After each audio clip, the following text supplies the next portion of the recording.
welcoming everybody to the work session tonight, and I thought it was very crucial with some of the material that we've heard over the last several months to bring all the parties to the table. Thought it was for the Lakeside project, specifically as the project relates to 308, which proposes rescinding 281 in its entirety, and the resolution 313, which proposes to impose additional conditions on Lakeside on phase one to existing trapped wastewater. We've heard many concerns expressed by the public over the last past few months. And I really want to truly help everybody understand, because there's a lot of people in the county that are very concerned. I'm concerned, council's concerned. And I think this will help find some of the solutions tonight in what we've heard. And this is supposed to be a very positive meeting to help everybody understand some of the facts, the stuff we're hearing, bring the public's eyes into where to simplify what 308 means and 281 means. So that's why I'm here tonight, and council's here tonight to listen and help provide information for the public. This is an opportunity for staff to explain the comprehensive water and sewer plan, generally specifically for 281. So we have gotten staff here to help people understand what this means, because it is complicated to somebody that is not used to hearing these terms, and we're going to try to simplify it so the public understands it. This is an opportunity to allow TRAP and the developer to address the concerns that we've heard in the past several months. So, we need to give them an opportunity to, explain some of this stuff that's been said to help the public feel more comfortable, more positive of, what TRAP is doing. Because at the end of the day, we want a safe environment. We want a healthy environment. And at the same time, we want to support a municipality like TRAP. We want to support them. So hopefully the information presented tonight will better inform council as us to consider the pending resolutions. So, the stuff that we hear tonight hopefully helps the public, the council, sort of decide on the situation and make us feel more comfortable, makes the community more comfortable on what we're going to be listening to. So at this time, what I'd like to do, I'd like to turn it over to Patrick Thomas, which is our county attorney, to briefly summarize the water and sewer and the comprehensive water and sewer plan process. So Patrick, could you help the public and help everybody understand sort of where we're at this point? It'd be very helpful. Yes, thank you, Council President. So each Maryland county and Baltimore City is required by law to adopt a comprehensive water and sewer plan. And this plan it's a planning tool for the provision of adequate water supply systems and sewerage systems throughout the county, including within its municipalities. And it doesn't just address existing systems, it also looks at planned systems and looks ahead at least 10 years. And no water supply system or sewerage system can be installed or extended in the county, including in any municipality, unless it conforms to the plan. These plans are required by Title IX, Subtitle 5 of the Environment Article and Title 26, Subtitle 3, Chapter 1 of the Code of Maryland Regulations. They can be amended from time to time, but there are certain requirements. In Talbot County, the amendment process works like this. There's either an application from a party that seeks to an amendment for a particular system.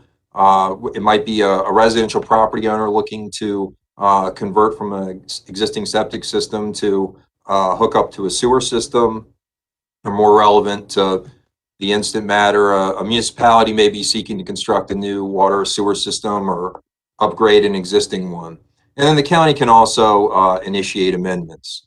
And when a proposed amendment to the plan comes in, whether it's initiated by application or by the county, it's first introduced by the council in the form of a resolution. And then that resolution is sent to the Planning Commission and the Public Works Advisory Board for review and recommendations. And that's because under 9506A of the Environment Article, the Planning Commission must first certify that a proposed amendment is consistent with the county's comprehensive plan, which is a separate plan from the comprehensive water and sewer plan, before the council can act upon it. Specifically, the Planning Commission must determine whether a proposed amendment to the plan will further and not be contrary to certain items in the comprehensive plan as set forth in 1-303 of the Land Use Article. And these are policies, timing of the implementation, timing of development, timing of rezoning, development patterns, land uses, and densities or intensities. So once the Planning Commission and the Public Works Advisory Board make their findings and recommendations, the amendment will come back to council for a public hearing and vote. If the Planning Commission is certified that the proposed amendment is not consistent with the comprehensive plan, then the council cannot act upon it in its current form, although it does have the option of amending it and sending it back to the Planning Commission and Public Works Advisory Board. If the council does not amend the resolution, then typically what happens is the council members that sponsored the resolution will withdraw it and it will die for lack of a sponsor.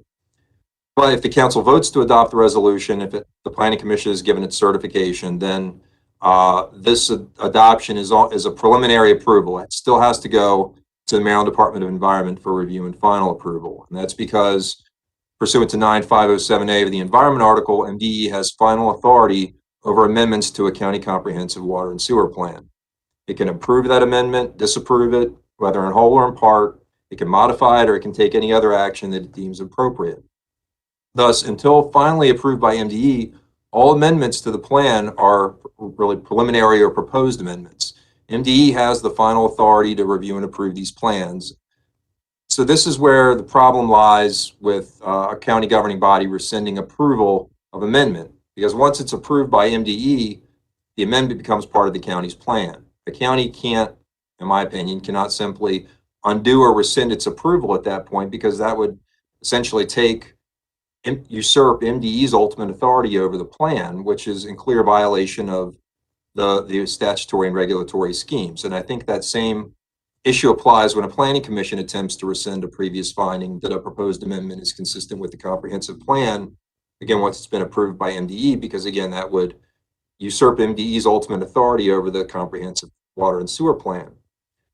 And I know the rescission has gotten talked about a lot here, and I know the Waterman case has been cited as authority to rescind, and that's really a different situation than what we're talking about here. I mean, in Waterman, that involved a county's discretionary waiver of a 5-year zoning hold for municipal annexations, and that's controlled under local government section 4416, where in that situation the county has the ultimate authority, as opposed to this situation where it's a separate statute and MDE has the final authority.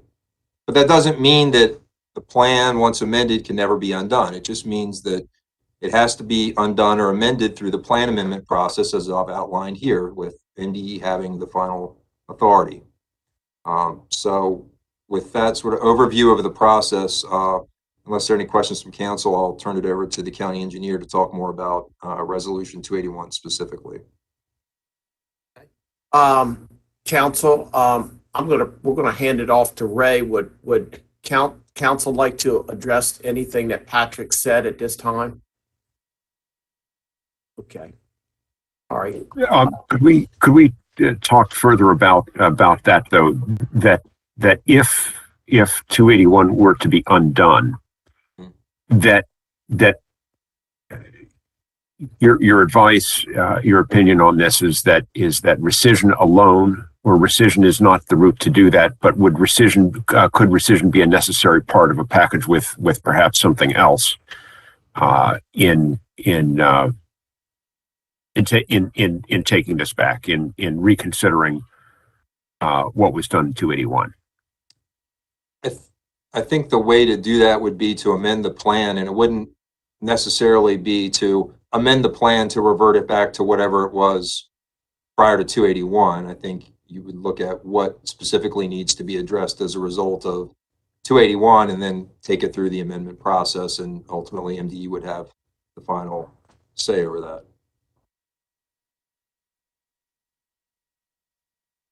Okay, Mr. Lasher. Thank you. There's no other questions with council. Let's, Mr. Clark, are you with us? Yes, sir. Sir. So I'm here. Can you put some light on 281 for us? Sure thing. Again, I think as we have here on the talking points, just kind of let you know how the process was initiated and what happened. Real quick, I mean, one of the things, I guess back on April 23rd, I did send an email out to the town and the developer, basically advising them, per my conversations with the county attorney at that time. This is April of 2019. We were looking at trying to do an update to the comprehensive water and sewer plan by doing like a new report of the review. And my email basically was asking the town to start bringing together the information, the maps and whatnot, for their sewer service areas, as well as whatever they had as capital improvement projects. Basically, that kind of was moving a little slow. Then I think it was actually June 27th.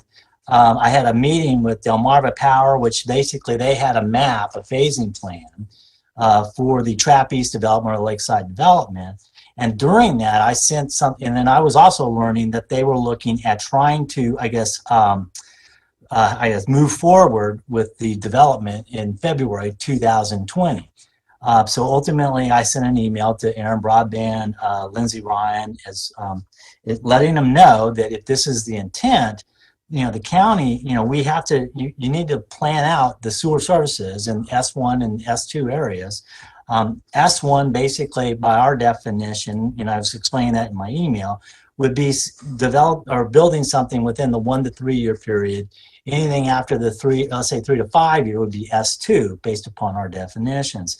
At the same time, I was also alerting them, right now, this was June, and we receive our applications for amending the comp water sewer plan 4 times a year, which was at the time the last legislative day of June, and then September, December, and March.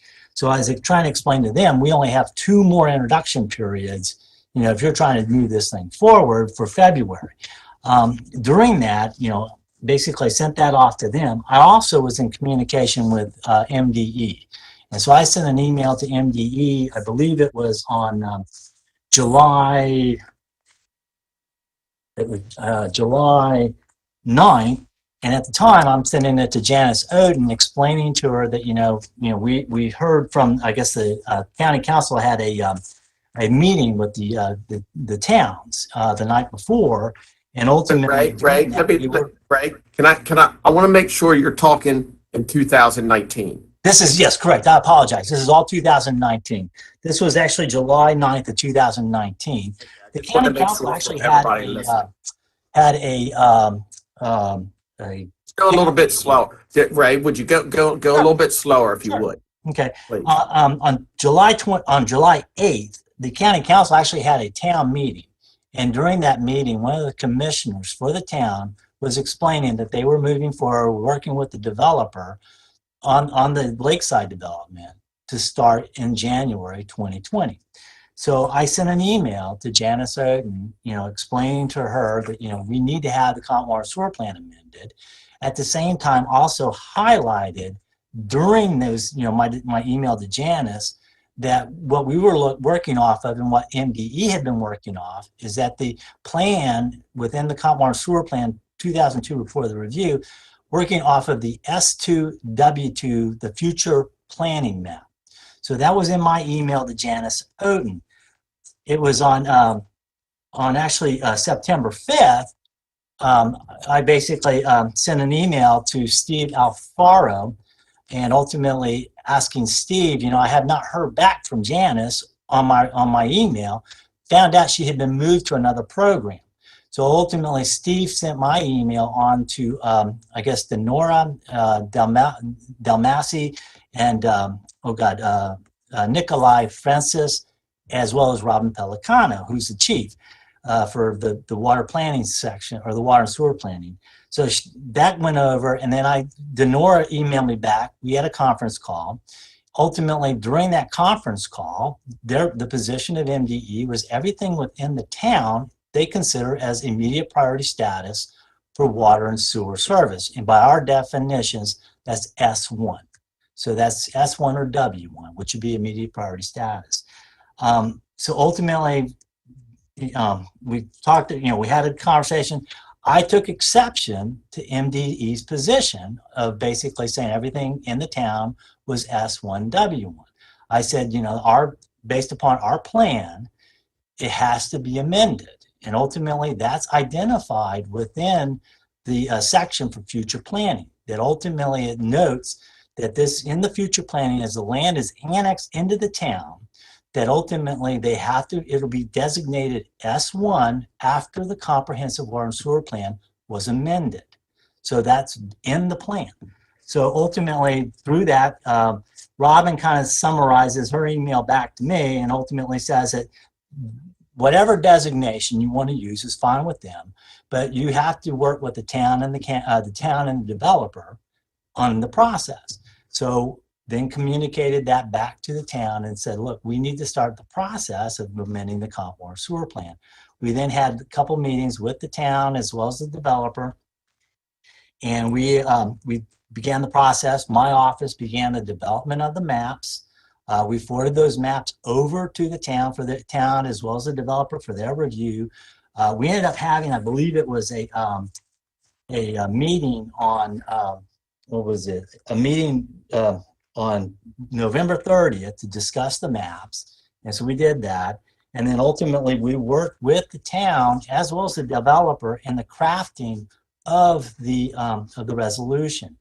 Before that, one of the things I was trying to explain to the town and the developer, it would be nice, if you guys had your phasing consistent with the S1 and the W2, the S1 and W1, which was immediate priority status, and then have it basically, the future show S2, W2. Well, at that point, the town, that was my recommendation.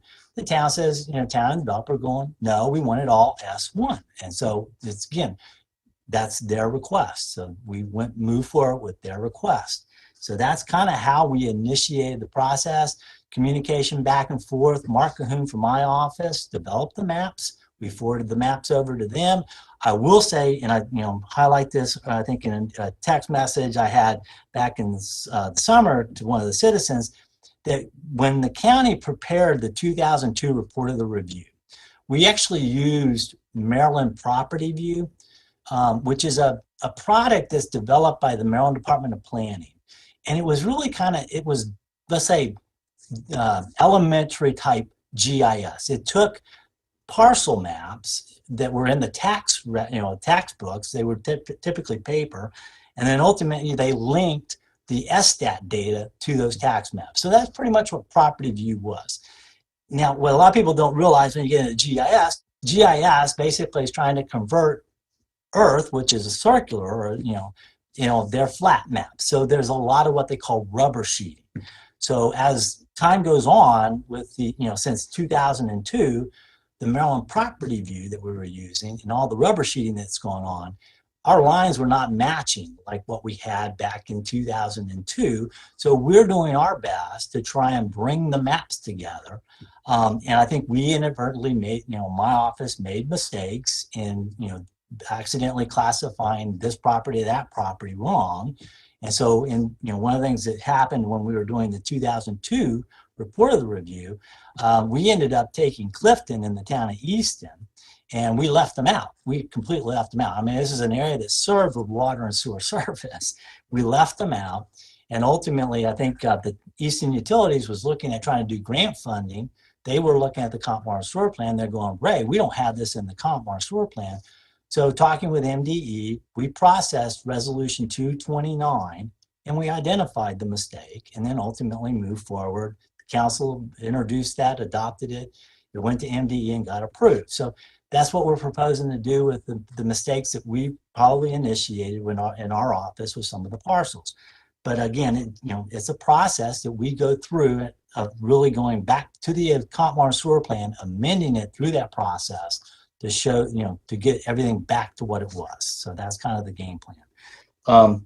I guess who reviews it? I mean, a lot of times what we're doing is as we're developing things, we're working with the town of Trapp, we're working with the developer, we're working with Office of Law, we're working also with MDE, letting them know what's happening, how this is being crafted and drafted. And then ultimately, once the council's introduced that, we're giving those resolutions to MDE so they're aware of what's happening with the comprehensive water and sewer plan amendment. So that's basically, through that process. I think at that point, as the council knows, we went through, public hearing. During that public hearing, I think there was a question about why are we reclassifying the whole area as S1, W1 immediate priority status when that's really not going to happen. And I think at the public hearing, I believe it was the town or the developer that said, look, we're willing to have the lower 2/5 of the development just remain as S2. So that's where resolution 281 was amended. It was amended to show the bottom 2/5 of the development is S2 and W2. So that's basically how that's set up. The other item, I guess, is I'll kind of turn it over to, unless y'all have any questions. I mean, any questions at this point? Or? That's what I was. Ray, Go ahead, Mr. Lusher. I've got two. One, in the process of correcting mapping errors on that may have been made in 281. There are I guess two categories of errors. One is properties that had previously been classified S1, W1 that were inadvertently classified, given a lower classification in the mapping. If that clearly was unintentional, there's what you're saying is there's a legislative fix for that.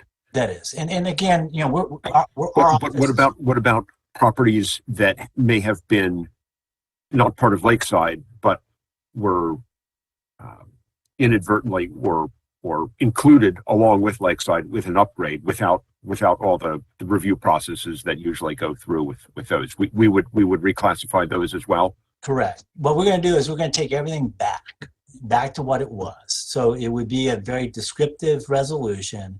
Those are properties that were, let's say, classified as S1 and were, let's say, now unprogrammed. We'll bring them back and we'll very clearly identify that they were S1 prior to resolution 281. Improperly mapped, these properties, the tax map and parcel number are now should be designated S1 W1 or whatever. If it's a split classification, we would do that. And if we accidentally took something that let's say it was unprogrammed and made it S1, we'll then take that back to basically unprogrammed, and we'll identify that in the new resolution or amendment. And then that then brings it back to what it was. I think the key is that, whatever was in the text, probably, really should be the defines what was to be converted S1 W1. So and then we did this, like I said, in resolution 229, we accidentally did that with Clifton. It was basically S1 W1. And we had, we inadvertently had it mapped as unprogrammed. So we worked with the state, identified those parcels, and said this is, it was a minor mapping error, it was a mapping error on our part, and then ultimately went through the process of amending the plan. Thank you. And second question, which is a little bit more into the weeds of the comprehensive water and sewer plan of 2002. There are a couple of figures in there. in the trap area, showing mapping, and the figure 23 shows the as of that plan, the present map of all the sewer designations, S1, S2, S3 unprogrammed, and figure 24 is a map showing essentially the same area, but showing in that case the future. And can you and of course there's accompanying text on that as well. But can you explain a little bit more in depth about those figures and their relevance to Lakeside? And basically, again, going back to the report of the review, the intent of a report of the review is basically to take all the previous resolutions that were adopted and show the maps accordingly. So again, it would be like taking everything that was adopted prior to 2002, updating those in new maps, and then that's our new starting point. So that was the intent of the 2002 report of the review. However, at that time, we had the town of Easton as well as the town of Trapp moving forward with annexations. And in our discussions with the municipalities, which, this is something, as we're updating these documents, we're in communication with the towns. I mean, we have to work with the towns. And through my discussions with MDE and the Maryland Department of Planning, the intent of basically adding this future planning section was probably, was a way of trying to address the concerns of the towns at that time. So that was why we have the existing plan and then the future plan, and then ultimately showed that as S2. But again, in the text, what we do identify is that as those areas are annexed into the town, then they should be reclassified by amending the plan to S1 and W1. So that was identified, and they should move forward with that. But those areas identified in figure 24, they were not changed by the adoption of the comprehensive water and sewer plan. They would be changed by actual legislation addressing those specific parcels down the line. I think in talking with MDE, and there was some discussions, I think, with MDE where they actually classified those as S2, W2, I think back in 2008, if I'm not mistaken. There were discussions between the county attorney at that time and MDE. And ultimately, MDE took the position, I think, that those were S2, W2 areas. Without the legislative action of the county. Well, I think what they looked at is they looked at the long range plan is in the plan. Those are now S2, W2. My concern was when they were now in as of what point? As of if this was intended to be a 10-year look, right? The anticipation was in 2002 that within 10 years this development was coming, that the county would need to take legislative action in order to change that unprogrammed area into S2. Technically not to do that. It would be to take it to S1. As it moved from being annexed into the town, we would need to amend the comp water sewer plan. So that was... You could do it directly from unprogrammed to S1. That correct. Could happen in legislative action correct. as well. Correct. But I think basically we made the decision after my emails with MDE to call it S2. So I think, again, apologize for the confusion for everybody, but we're basically either starting from unprogrammed or S2. So we're taking the plan and we want it to be S1, immediate priority status. That's what it needs to be. So, we took the position that it was S2, W2. We didn't go all the way back to unprogrammed because it was already represented in the final long range plan, with MDE, and through the consultations with MDE, it became, okay, we're really, our endpoint is S1. So we're trying to take it back to, get it to S1. I understand, but did the adoption of the comprehensive water and sewer plan in 2002 change the status? Or would it have required a separate legislative action to change the status of that area from unprogrammed to S2? The way the MDE looks at it, they were looking at the comp water and sewer plan, the long range planning. They saw that as S2, S2W2. Our intent, the 10-year intention at the time the plan was adopted would be that would be S2. Correct. Correct. And I think that, the key is that was part of that future planning. But we highlighted within the text that if it's going to go, if it's annexed into the town, that the comp water sewer plan needs to be amended to reclassify it as immediate priority status for water and sewer service. This is Laura. Can I jump in for a second? You've said a couple times that MDE classified it as S2, and they looked at the long-range plan and thought that it was S2 because of a long-term position. And then you said we, I assume you mean the county, took the position that it was S2. But you can't make it S2 unless there's a resolution to legislate it as S2. You can't just assume because it's been 3 years, 5 years, 10 years that it automatically changes. And I do understand that we can take it from one program straight to S1. We don't have to go through the various steps to get there. But there's a lot of assumptions. And I think that's where some of this angst is coming from, that, things, does that make sense? I mean, it's like you said it twice. MDE looked at our long-range plan and said it was S2, and then we took the position that it was S2, but the council didn't. Well, again, So, I think, I'm consulting with seems a little MDE. problematic. They're the approving authority, and that's what they're telling me at that time. So that's... But they don't make the classification. The local government, the county, classifies it in our comp water and sewer plan. And then, and MDE, and they've told, they've said they don't make those classifications. They might, we send it to them. What does the county want it to be? We have a resolution. We want it to be S1. We want it to be, XYZ. And MDE approves it. They don't question the county. They want to reflect what the county's desires are. But So are we it's not their decision. We need to send it to them first. Are we No, debating that I'm trying we to don't clarify believe because the county engineer is? I'm completely lost here in the process. What Mr. Lesher had two questions, and now did you speak with Ray before the meeting?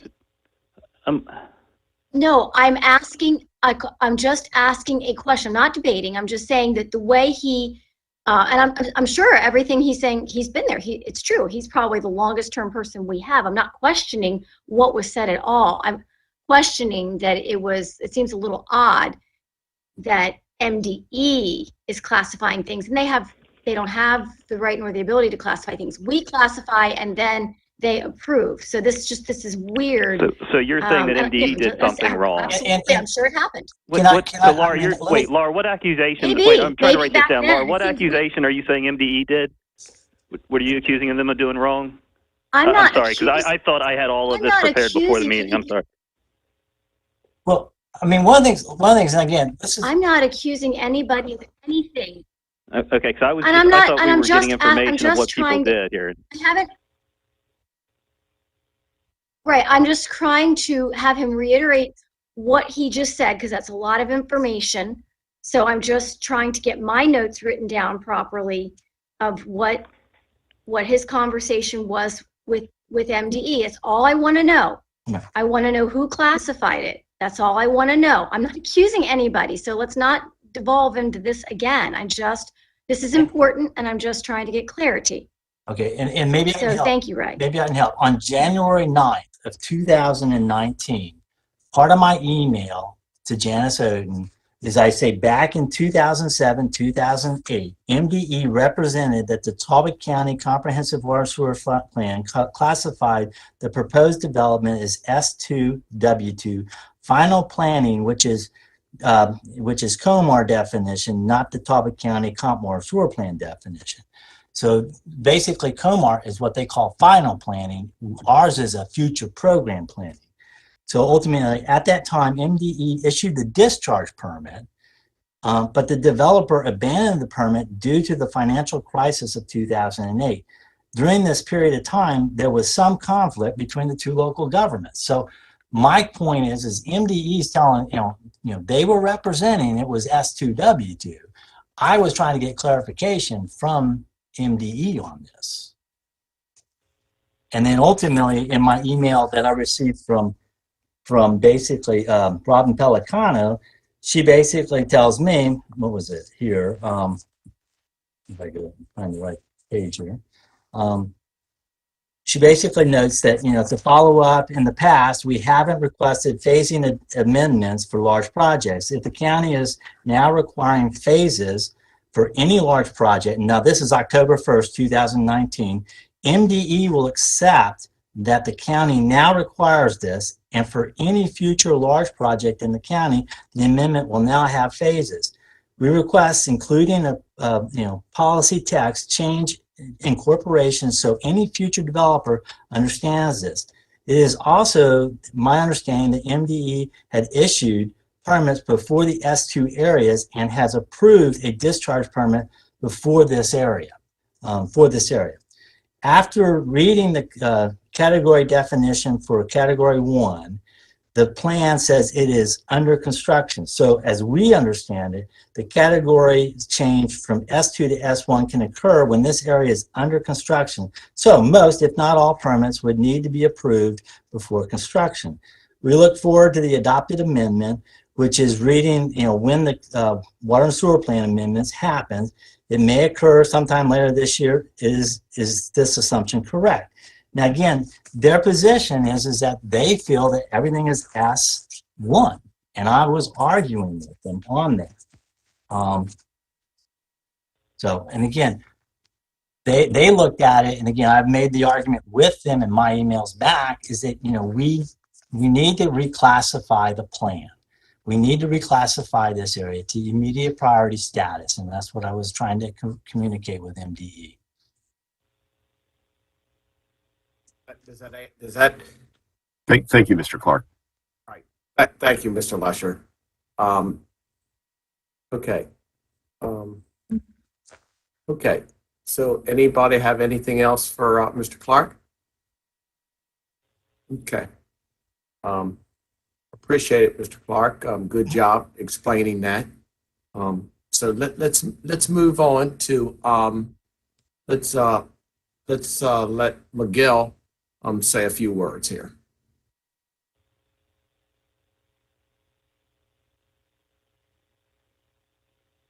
Miguel, are you with us? I am. Thank you. Sorry about that. Yeah, no problem.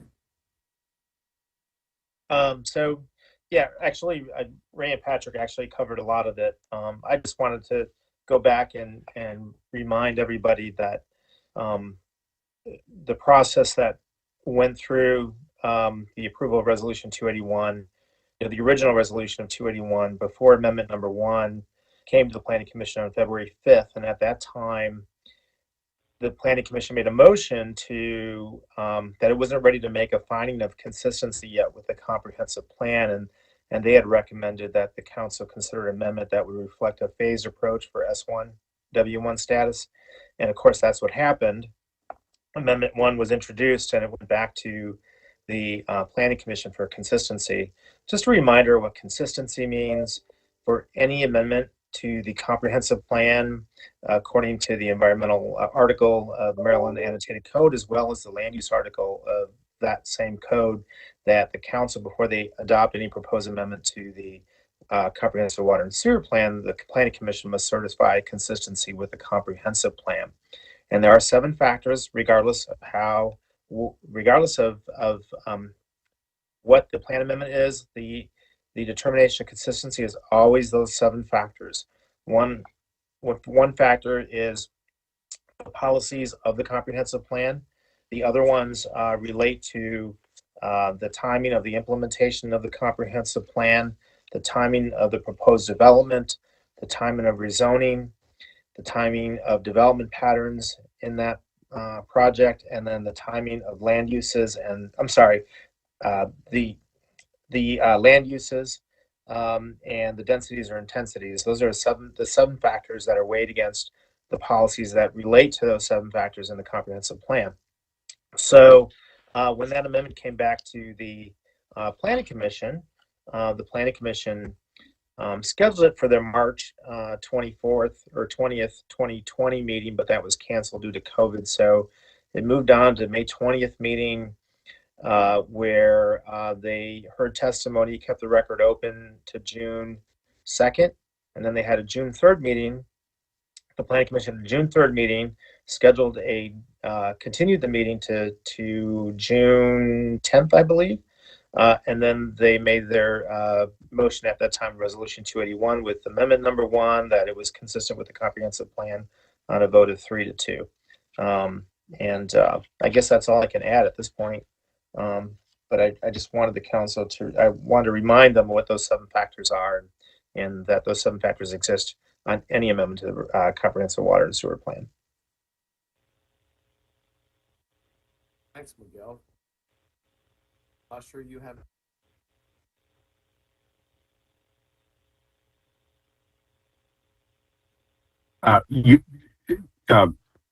Mr. Callahan, we were not hearing you. Oh, I said, I was asking, did you have any questions for Miguel? I do not, at least not at this time. Thank you.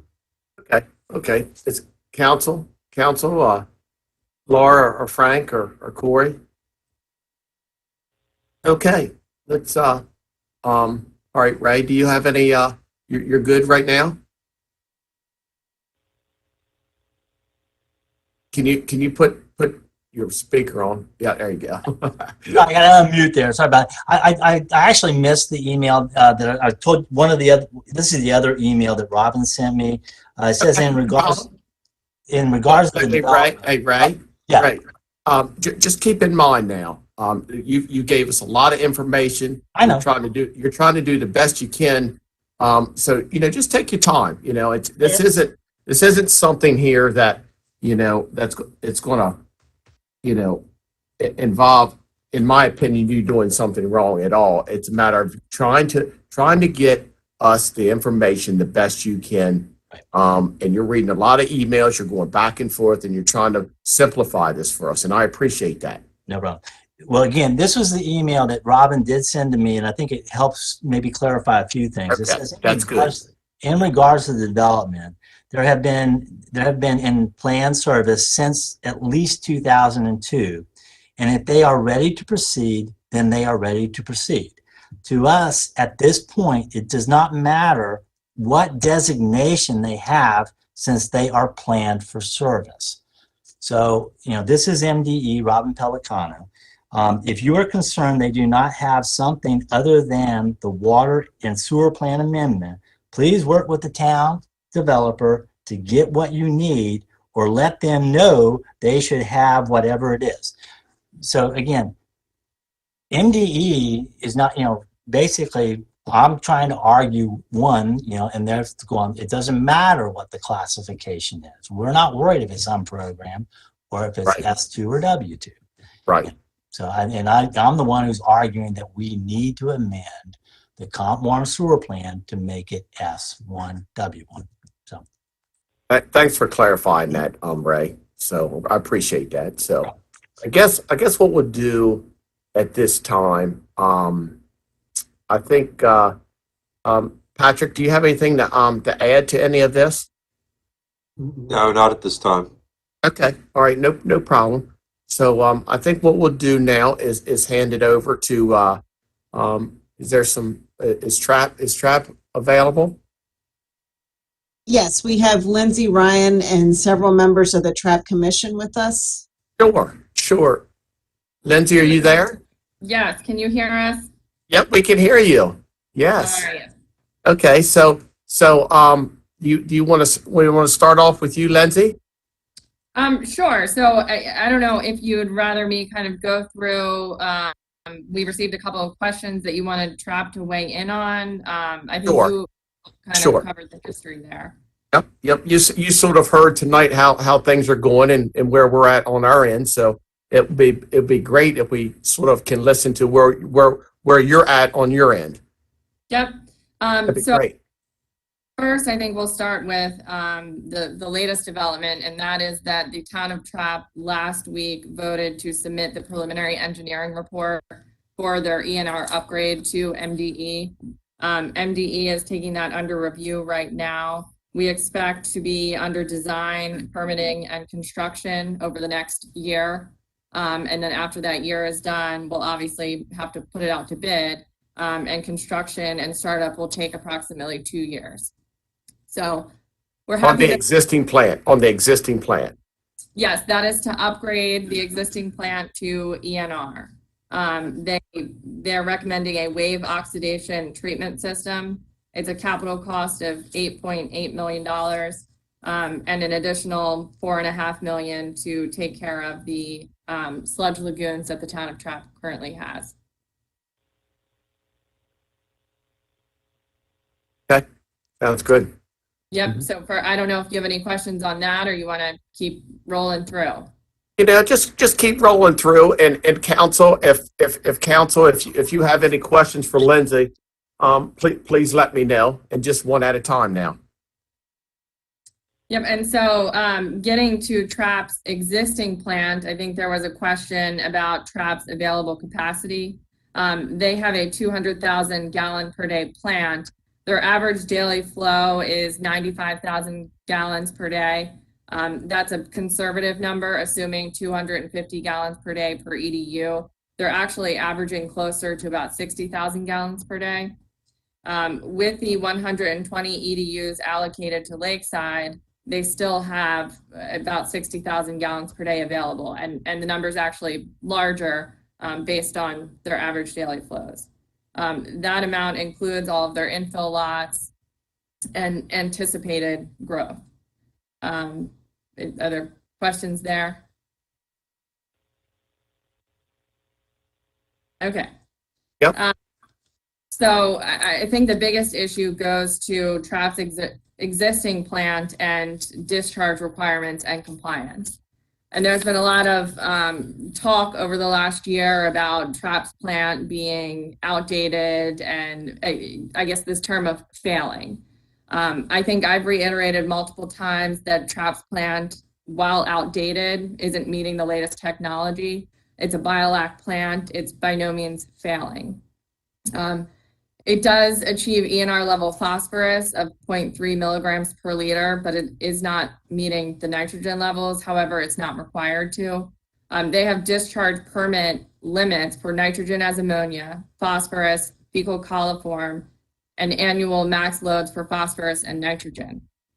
Prior to February of 2021, the town of Trapp, from January of 2016 to January of 2021, only had 2 discharge permit violations. Both of them were related to ammonia. And mind you, that's 2 when they're testing every single day over that entire span. In February through April of 2021, the town experienced violations related to ammonia as nitrogen. And part of that was because the town was storing excess water in their lagoon. In February, they tried to run some of that excess water through their treatment plant, which resulted in some of the biomass, the healthy biomass, basically dying off. They weren't aware of the February issue until the end of March, when they received their lab results from their contract lab. And by the time they learned of it at the end of March, they immediately took corrective action, which was to purchase a monitoring tool that allowed them to conduct the on-site monitoring of ammonia daily. They're also in the process of getting a sludge permit. Since that time, the town immediately corrected the issues. They've had no discharge permit violations. I think looking at a history, all of which I provided to Ray, and I think Ray can confirm, the town of Trapp has done an amazing job operating its treatment plant. And I assume there's probably questions there. I don't know if you want to speak to Ray on that. Well, first of all, I want to commend Trapp for at this point, upgrading and making a decision to upgrade their existing plant. So, the citizens and everybody should be excited about that. So that's going to happen, Lindsay. So for the first year, what does that mean for the first year? Run that by me again. So we submitted the preliminary engineering report. Once MDE determines eligibility on grant versus loan funding and how much of the project they will actually fund, the engineer will start design of that plant. So the first year will be design and bidding. After we have the contract bidding, obviously construction will start, and a conservative time frame for construction and operation, having it up and running, meeting ENR standards, is 2 years. Okay, well that's great. I mean that's exciting. I appreciate that, Trap, for you doing that. Ray, do you want to just add a little bit to that?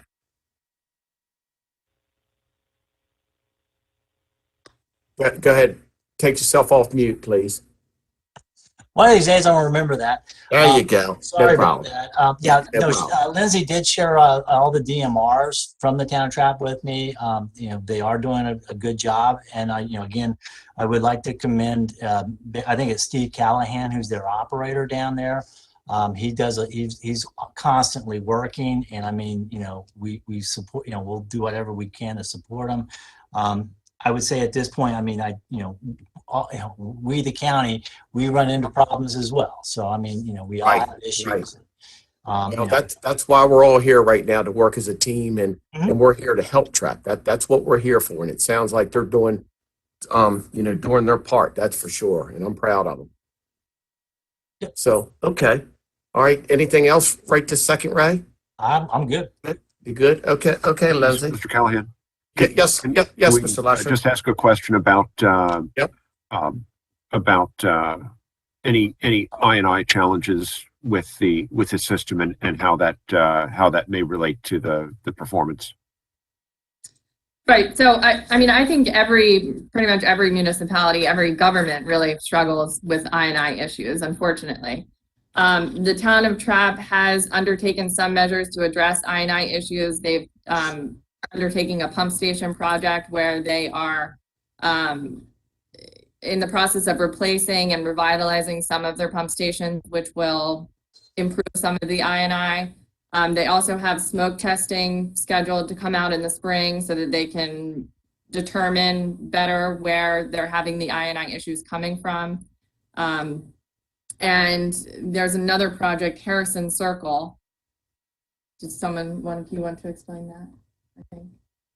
The Harrison Circle project? Yeah. Oh, yeah. We've recently most of Harrison Circle with a fiberglass lining, which is top of the line for fixing pipes around there for leaking water that's running in also there. So that's been done. We have been taking measures to take care of that. That's good. Council, Mr. Lesher. This is Frank DeVillio. Mr. Clark, I believe you brought that the county-wide I&I program or problem to the council my first year on the council. Can you remind me what the county council has put in place I don't believe we've taken any action to reduce the I&I problem throughout the entire county, have we? Mr. DeVillio, you are correct. We have not done any I&I work on Tillman, and we definitely need to do that. I think one of the things we like to try and do is Lindsay indicated, a real quick test is a smoke test, and I think that should be done, and that's something we are looking at trying to plan this spring for Tillman, is smoke testing, because it does identify a lot of problem areas quickly. So. Thank you. So again, that has been brought to one of the complaints that we hear is the I&I program problem in Trap. And Trap is, Lindsay, if I'm getting it right, you've already put some things in place and have to continue with additional testing and other things going forward, yet the county council has done nothing for us throughout the rest of the county. Is that correct? It's correct on our end, yes. Great. Well, thank you for being forward thinking, and I apologize for our delays. And that certainly once we get through this, that'll be the next thing that I would like to focus on. Thank you. Thank you, Mr. DeVillio, for bringing that to our attention. And seems like Trap is on top of it, that's for sure. So, Mr. Lesher? Well, not pertinent to this, but we've been dealing with this extensively in St. Michael's, and have been spending considerable funds on improving I&I problems down there. But the other part of the question was, the extent to which this is impacting plant performance. Is that question to Lindsay? Yeah, I believe so. And so Okay. the I&I at this point is not impacting plant performance. What happened in February was we were storing rainwater from the prior months in the water storage pond, and we're trying to get rid of some of that. In addition to the extreme amount of water, it was cold. And so after that time, the operator learned that it was an operational error and has not made the same error since. Okay, thank you.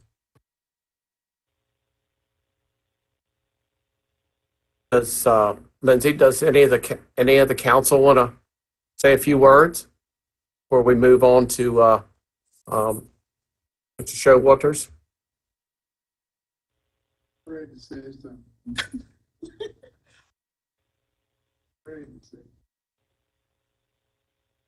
Yeah. Let's throw something out here.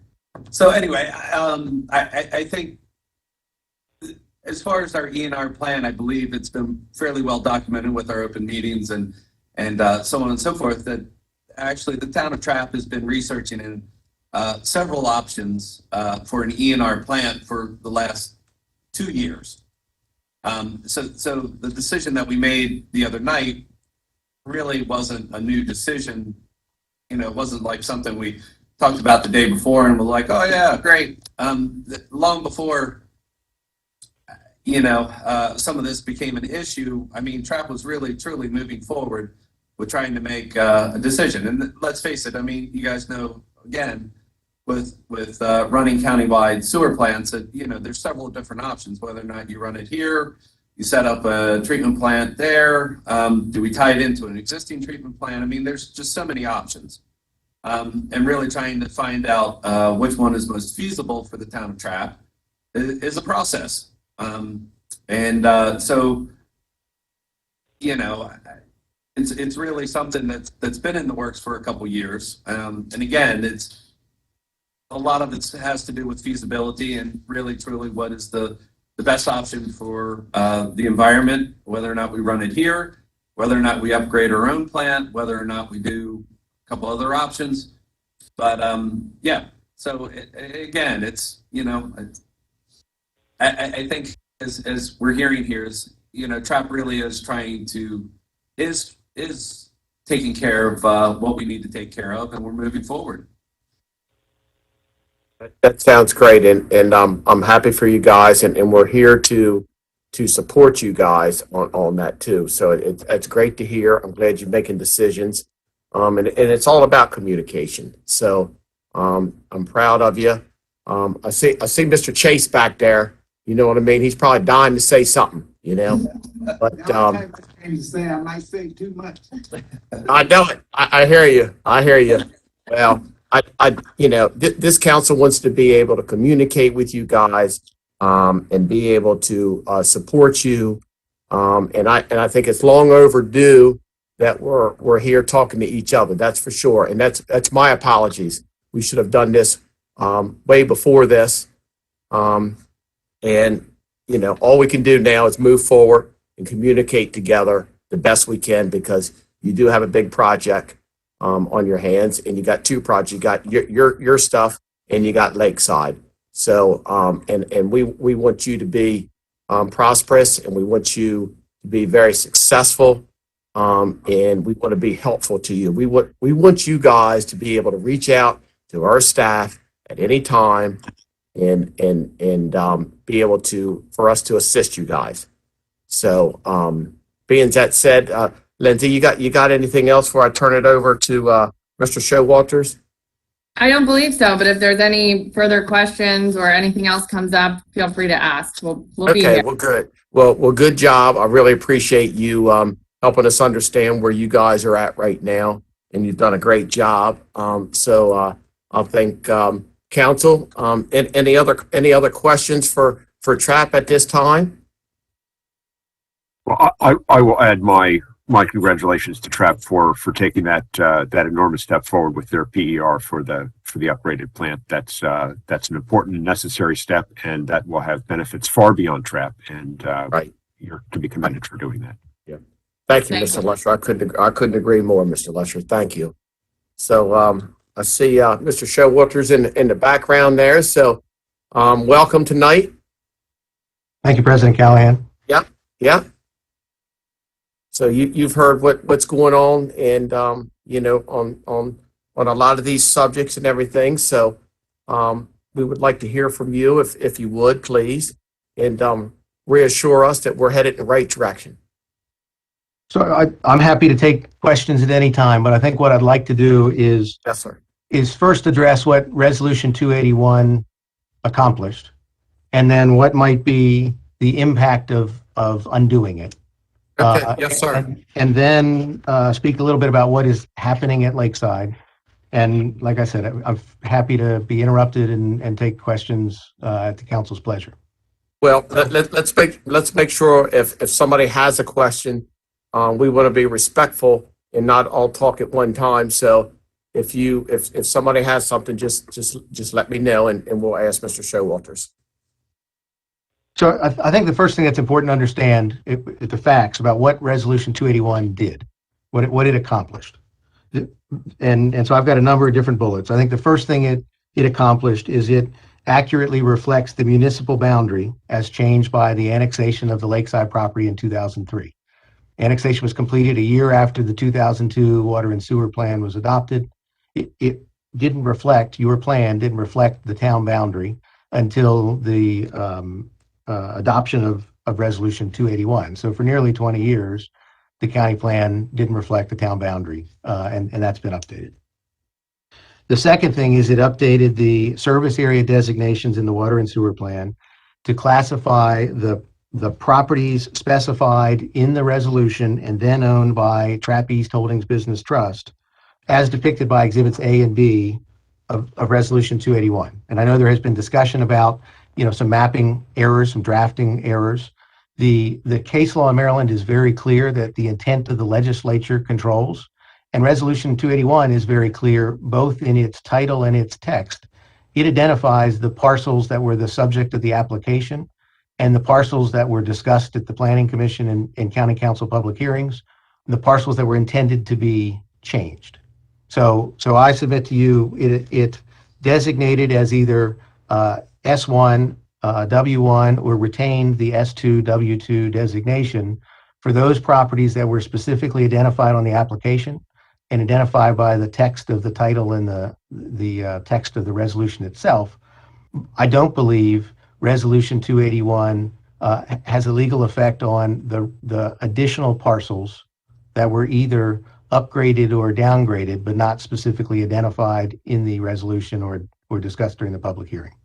And I'll come back to, cleanup of that mapping issue at the end of my comments.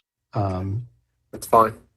So approximately 1/2 of the developable portion of the Lakeside project site is designated as S1W1. And I think it's important to understand when you look at the land areas, Mr. Clark indicated it was about 3/5, and I think that's probably correct from a total land area perspective.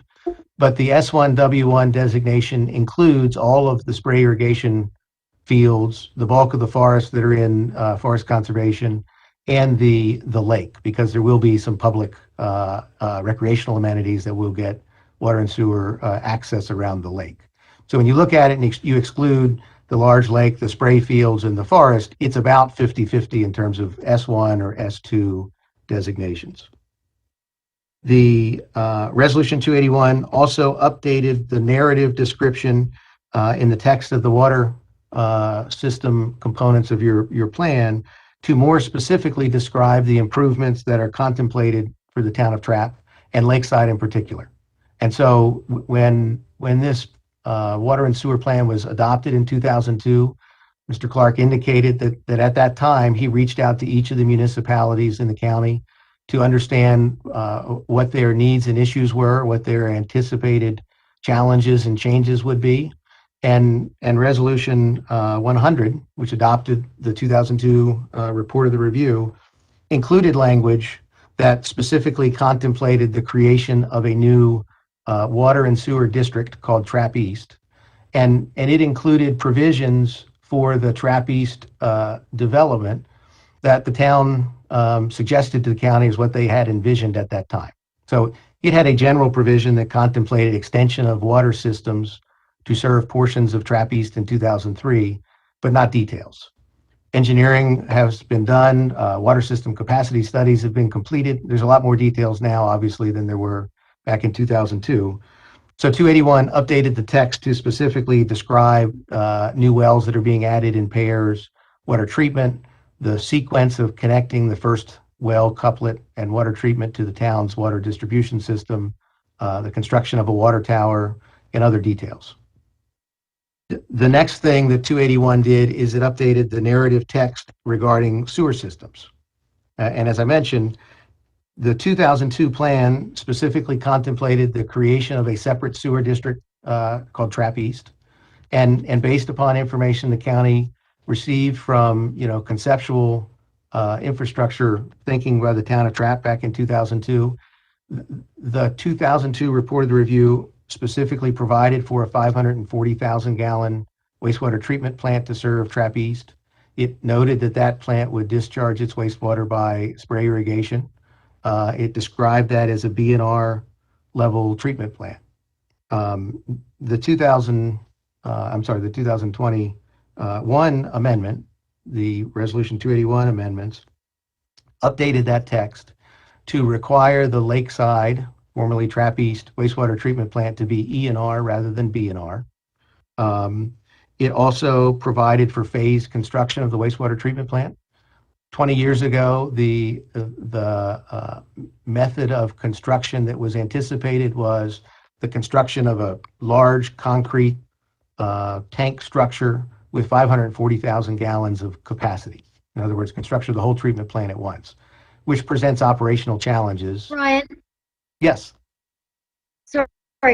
No, Go ahead, Ms. Price. the audio is terrible. Can you back up like 3 sentences where you said, I lost you. You said described as a BNR level plant. If you go back to your notes, just go back, pick up from there. I'm sorry, I'm just having some audio issues. Thank Sure. you. So the 2002 report of the review authorized the construction of a biolac treatment system with BNR level treatment. B is in biological nutrient removal. 281 changed that text to require the Lakeside or Trap East Service District to be served by an ENR or enhanced nutrient removal plant. So required a higher level of treatment than was in the plan before 281 was adopted.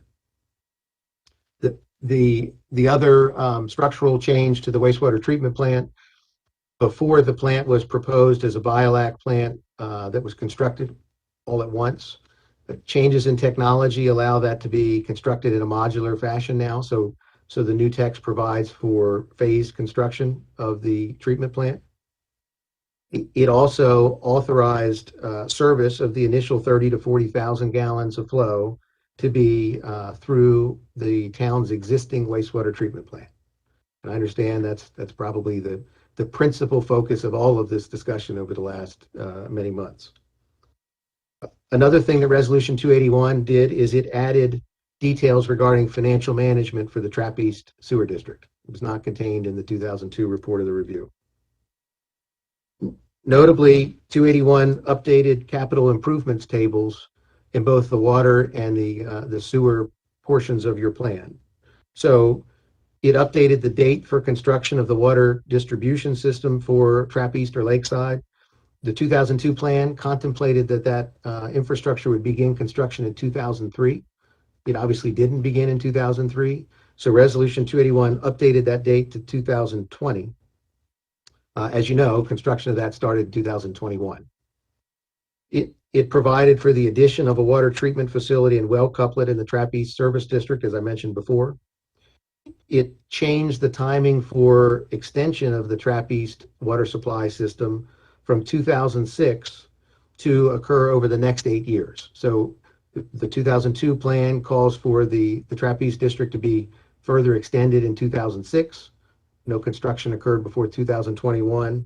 So your current plan, as amended by Resolution 281, calls for that system to be expanded between 2023 and 2030.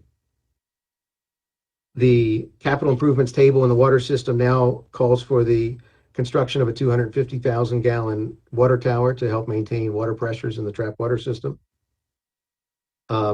It also deferred the date for extension of water supply in the White Marsh Service District, which has nothing to do with Lakeside. But the 2002 plan, before its amendment, contemplated that the White Marsh Service District would have water extended in 2004.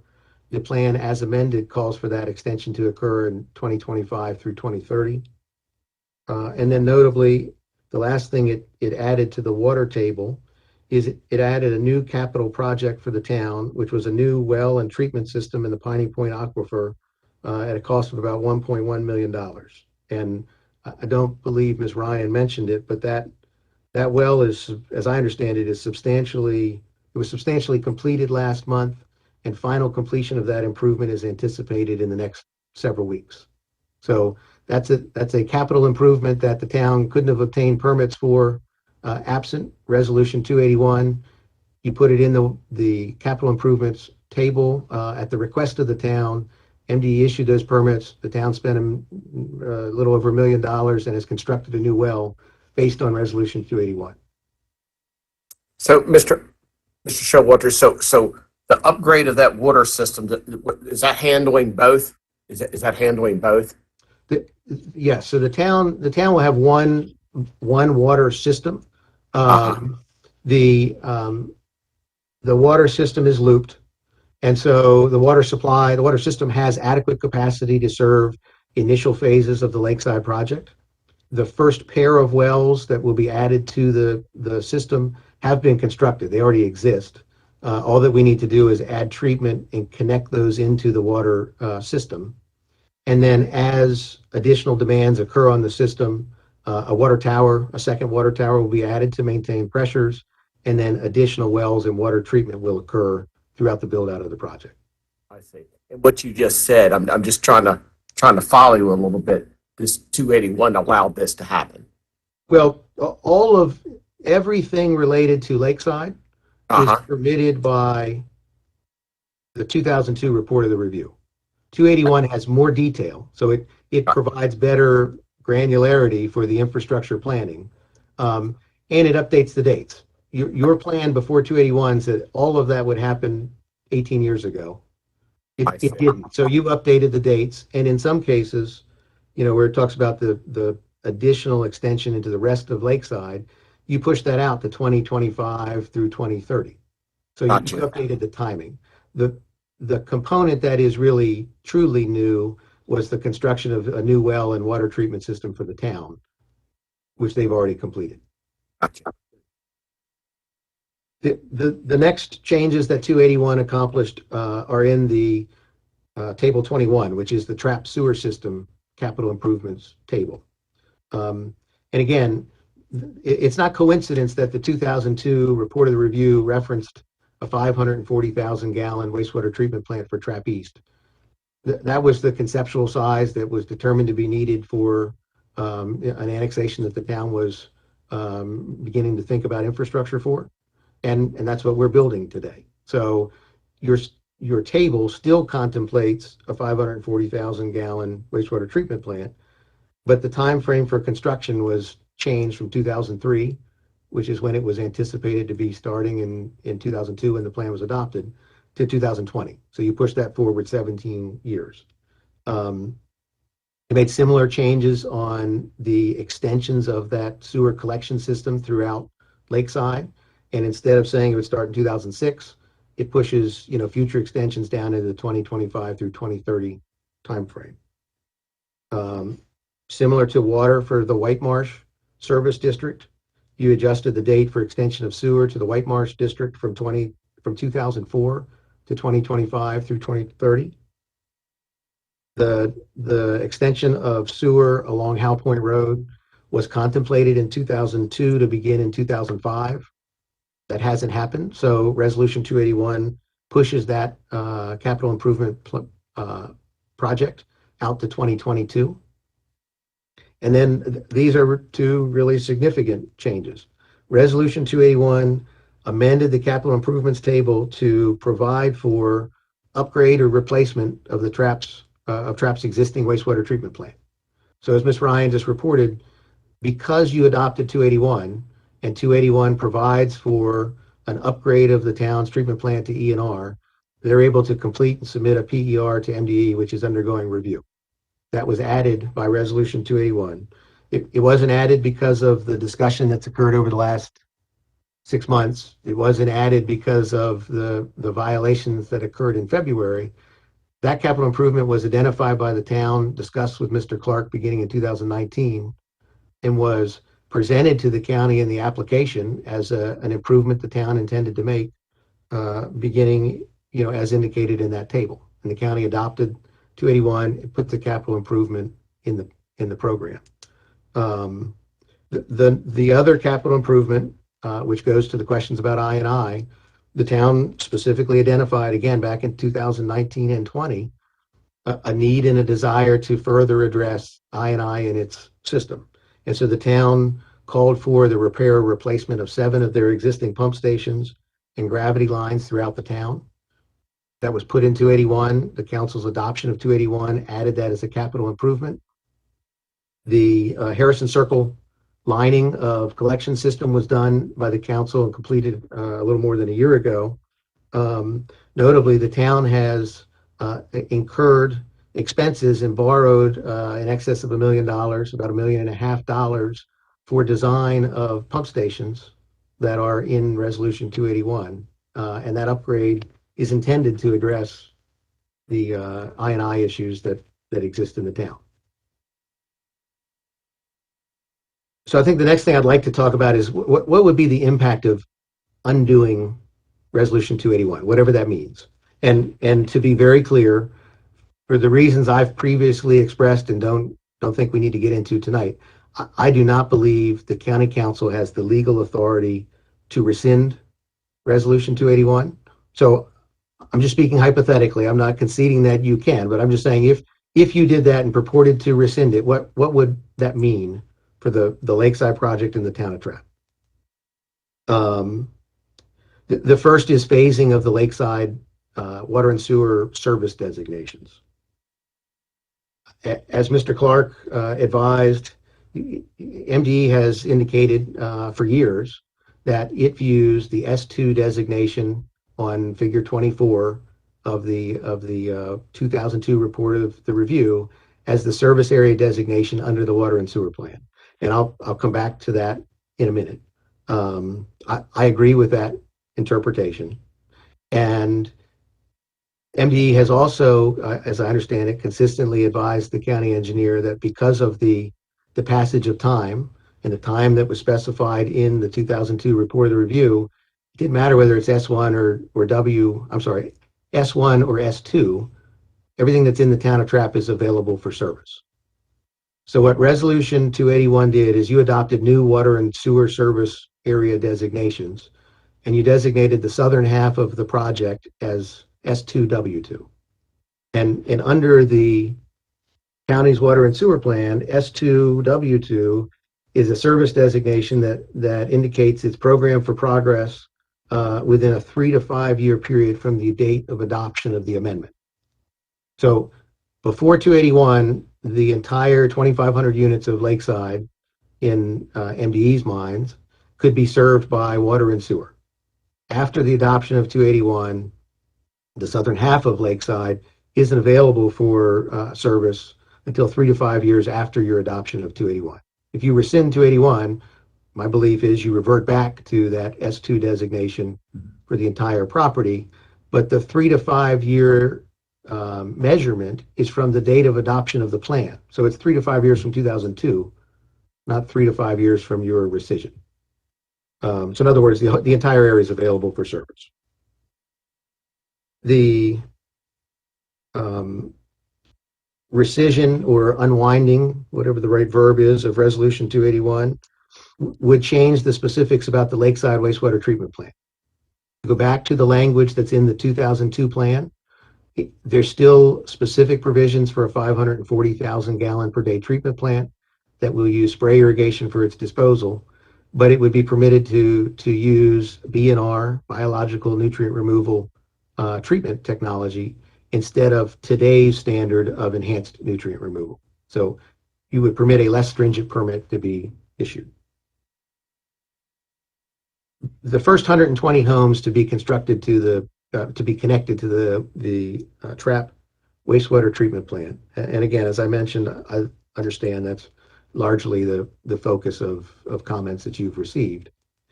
I don't believe, even if you have the ability to rescind 281, it will have any legal effect on the connection of those homes. And that's for a couple of reasons. After the county adopted 281, it went to MDE. MDE also reviewed and approved Resolution 281.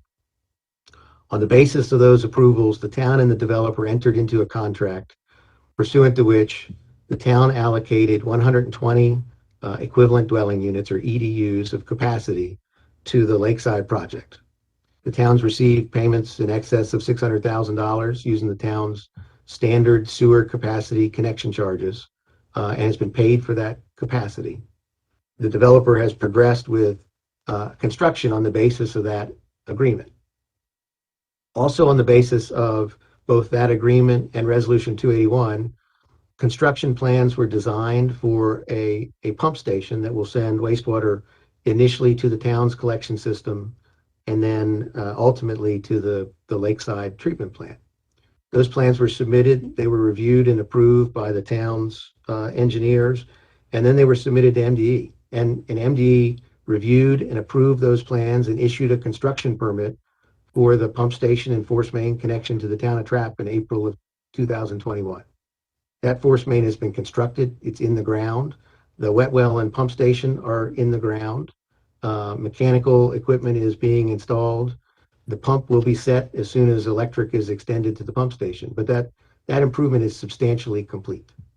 So even if you have the ability to rescind 281, I don't believe it will be permitted by MDE or the courts for improvements that were contractually arranged between the town and the developer and specifically permitted by MDE and constructed before your rescission. I don't think that's going to have any legal effect. The existing town well project, same analysis in my mind as the force main connection for the first 120 homes. That well was financed by the town. It was permitted by MDE. It's almost complete. I think that well will be allowed to stay and will be allowed to be utilized by the town. Two important things that I think will be impacted by rescission. MDE's review of the PER and funding for upgrade of the town's wastewater treatment plant. As Mr. Thomas indicated, capital improvements have to be consistent with the county's water and sewer plan. So if the county rescinds 281 and eliminates the provisions for upgrade of the town treatment plant, I'm not sure how MDE will review a PER, discuss funding for a project that's not scheduled as a capital improvement, but is required to be. And the same is true for the pump station project. It might be slightly different because, as I understand it, the town has borrowed the money and started design, but the town doesn't have construction permits for its pump station upgrades to address I&I. If you rescind 281 and those upgrades, the capital project is not in the table, I think there's a significant question as to whether MDE can issue a construction permit for the pump station upgrades. So let me stop there and see if there are questions. Okay. So I'd like to back up to where the town and MDE and the developer had a contract together to hook up to the town. So run by that one more time so everybody understands it. So after MDE formally approved Resolution 281 and the provision that authorized the temporary connection of the 120 homes was in the county water and sewer plan, the town and developer engaged in negotiations about that connection. One of the provisions of Resolution 281 specifically says that the connection for the startup phase of Lakeside is subject to availability of capacity and approval of the town. So the town's engineers conducted an evaluation to determine how much capacity the plant had how much they wanted to reserve for infill and other development, and therefore identify what was remaining and available. And they confirmed that they could make or would make available 120 units of capacity in the treatment plant. The town and the developer signed an agreement in January of 2021, under which the town allocated that capacity in the existing plant to the Lakeside project, and the developer agreed that it would pay for that capacity at the town's current rates. My understanding is the town intends to use that money to help reduce the debt or pay for their capital improvements. We've paid the fees in advance of needing it to the town. And so in my mind, that agreement has been fully executed, signed, and performed. Mr. Lesher? Mr. Showalter, could you review the timetable? What's likely, what's committed, what's required for those first 120 homes to revert to the new E&R plant that Lakeside plans to construct. Absolutely. So the initial startup phase of the project, as described in Resolution 281, would have no more than 30,000 gallons per day of flow. The town didn't allocate a flow rate. The way the town allocates capacity is on the basis of EDUs. And so the town has permitted 120 units to connect to its system. One important nuance to understand is that the town will look at the flow they generate and determine how much capacity it has in the future. So the fact that they've allocated 120 EDUs to this project doesn't necessarily mean this project will generate 30,000 gallons per day of flow. We think it will be less than that. But that's a conservative number that's used when allocating capacity. So that agreement permits up to 120 lots to be created for connection to the town system. The construction that began this past summer in July of 2021 is construction in the first section of Lakeside, section 1A. It consists of 95 lots. And of those 95 lots, there's a sales center or a model center. So 12 of those lots will be model homes. They'll be constructed early. And so you will see those homes. And I guess, when someone's visiting a model, there may occasionally be some restroom use, but they're going to generate very little flow because they're not going to be occupied. 83 of the 95 homes will be constructed and available for occupancy. The second section of that startup phase, section 1B, is an additional 25 lots. So the total anticipated to be connected is up to 120 homes. We can't construct a model home without creating a lot. So we'll allocate capacity to the model home, but really only 107 of the 120 will potentially be available for occupancy because the others will be models and not occupied by families. The construction of the Lakeside wastewater treatment plant will begin as soon as it is permitted. So MDE is reviewing public comments that were collected in late October on the discharge permit. MDE has to issue a discharge permit for the spray irrigation disposal and issue a construction permit that relates to the discharge limits established in that discharge permit. I don't know what the timing of MDE's action is. I hope that it occurs in the near future, but I don't control MDE's timing. As soon as we have a construction permit for the Lakeside wastewater treatment plant, the first phase of that plant will begin construction. And the anticipated time frame for construction of the Lakeside wastewater treatment plant is approximately 18 months. We hope we can do it sooner than that. If there are COVID-related procurement issues, it may take a month or 2 or 3 longer. But 18 months, we believe, is a reasonable projection of the time frame for construction. As soon as that treatment plant is operational, the pump station and force main that connect sections 1A and B to the town of Trapp will be redirected to the new Lakeside wastewater treatment plant, and flow from sections 1A and B will go to the Lakeside E&R plant. So if MDE issued a construction permit March 1st, then we could be looking at a Lakeside plant that is completed in fall of 2023 and flow diverted in that direction at that time.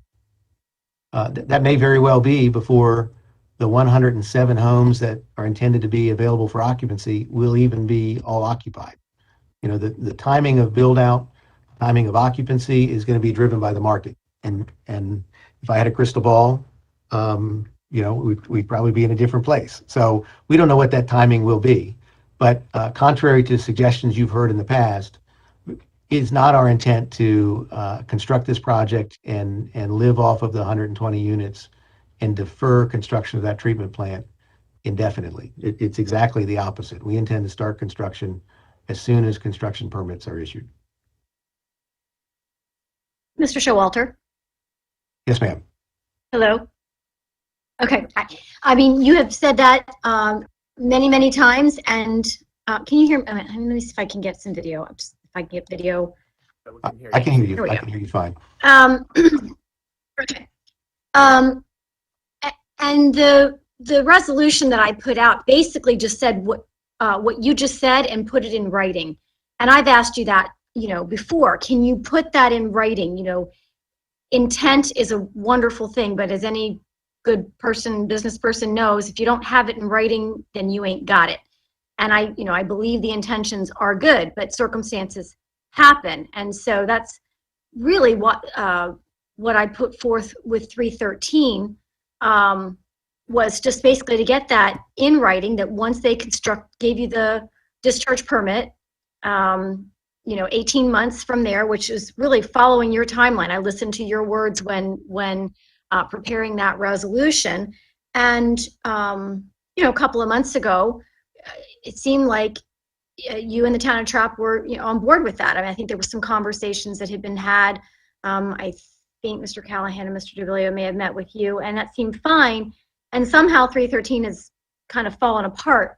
So is it possible, without us needing to do anything from a legislative action, for you to add that to the agreement, whether, because it's not in the DRRA with the town, and I think a whole lot of people would feel more comfortable. That's all I was trying to accomplish, you know, with 313, was to get that wonderful intent in writing so that it couldn't stay connected any longer than that. And so do you think, is there a way that we can get that in writing, whether it's from you guys in the DRRA, whether we come back, you know, because now at this moment, I can't do anything, or we can't do anything with 313 because the Planning Commission didn't certify it consistent with the comprehensive plan, which I'm really not sure why. I think they reached a little bit in going to that one little line of the water resources element, because it really did meet, as I think it was Patrick that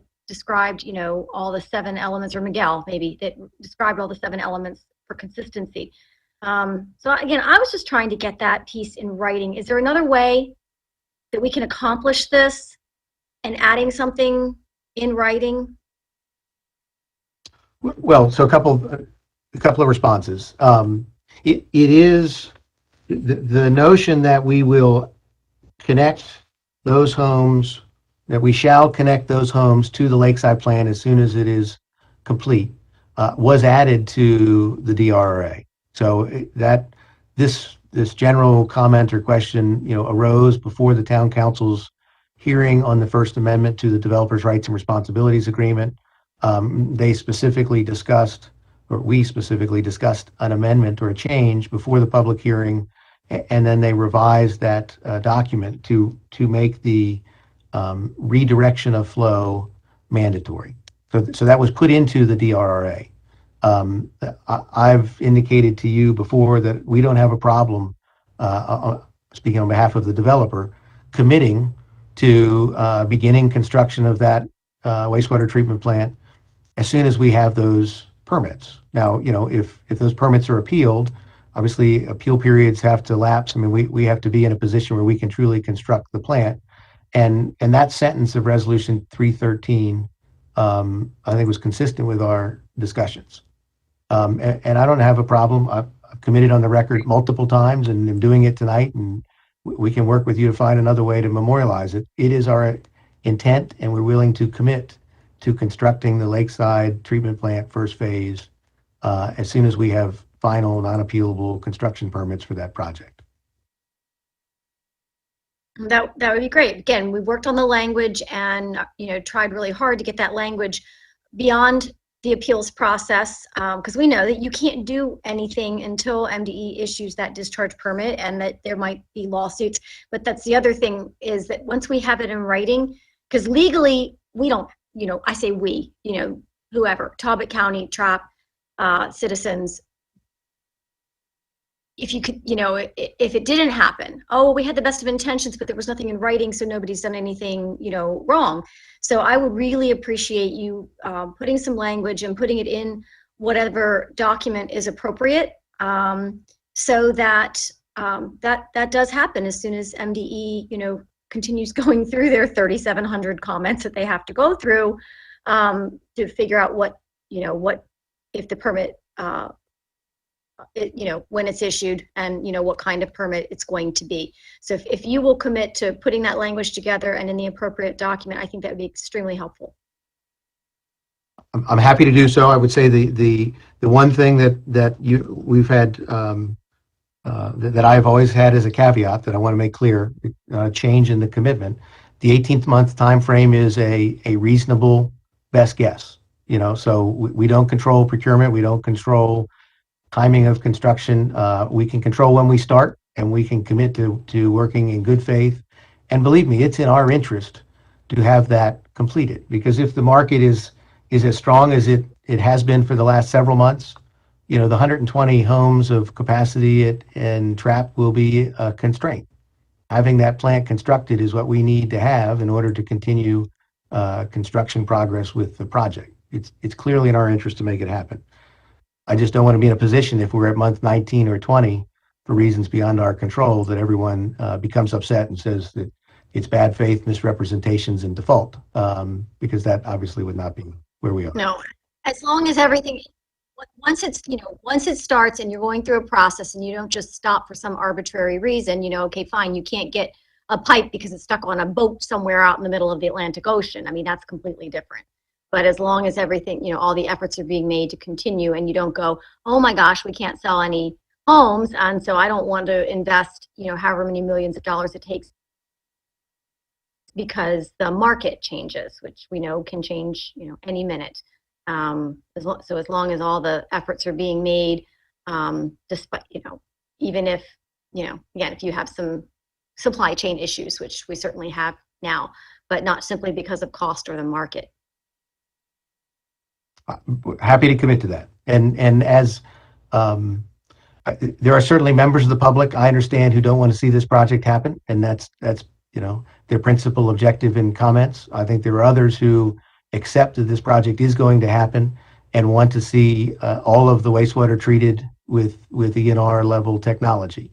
And I think that the latter is where this is going to head. And frankly, I think it's in the council's interest, rather than relying on anything we commit to. The best way to see this happen is to have MDE issue discharge and construction permits, so we can put the shovels, where these words are, and build the plant. And we're prepared to do that as soon as we have a permit.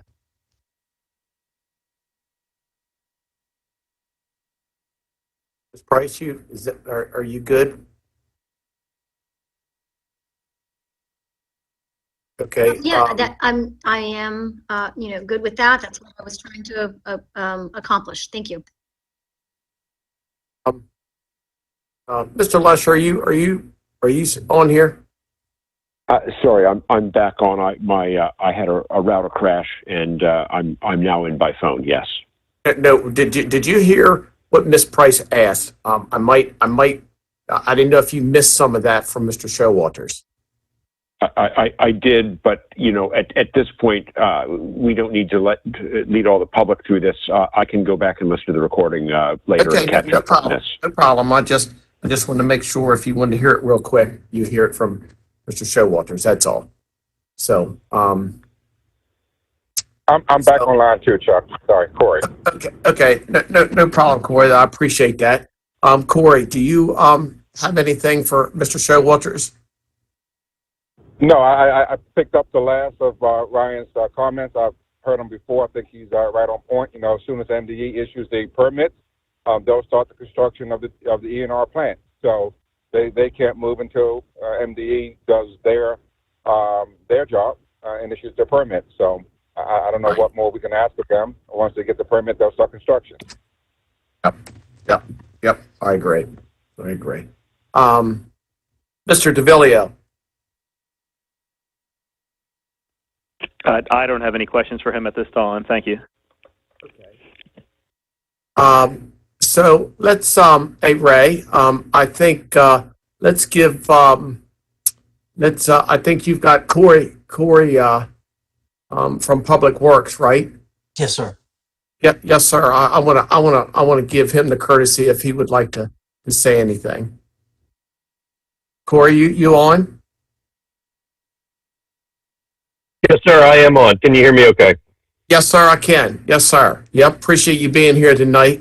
You're an important piece of the puzzle here, and we're glad you're here tonight. And I just want to make sure that, obviously you've been listening and everything. If you have any comments. I don't really have a specific statement. I have been carefully listening along, and several other members of the Public Works Advisory Board are also on and listening in. Sure. Yeah, I think, certainly we're all eager to, just ensure that we have public health and environmental, health and safety concerns at top of mind, and that all the proper processes are taken to ensure that everything is handled as it should be. So, really, I don't have any specific extra comments, but if anyone else from the Public Works Advisory Board has anything, certain, others could speak on their behalf as well. Thanks. Okay. Well, I'll just leave it to the chairs here. So we'll move on. I want to move on to the chair of the Planning Commission. So, Chip, are you there? I am. So I appreciate the opportunity to join in tonight. So I would be remiss if I didn't say, as most of you know, the Planning Commission spent several months in 2021 looking at some of the new information and things we found. And in our November decision, we did decide by a 3-2 vote that the initial hookup of the 120 homes was inconsistent with Talbot County's comprehensive plan.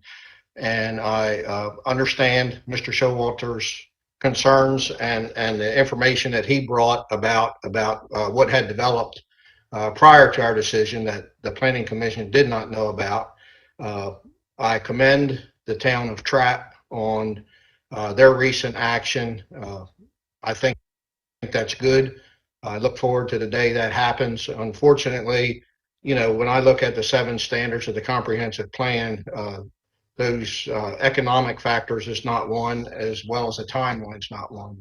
So, I can sit here and say I am still concerned about Trap Creek and think we need to do whatever we can to ensure the safety of that.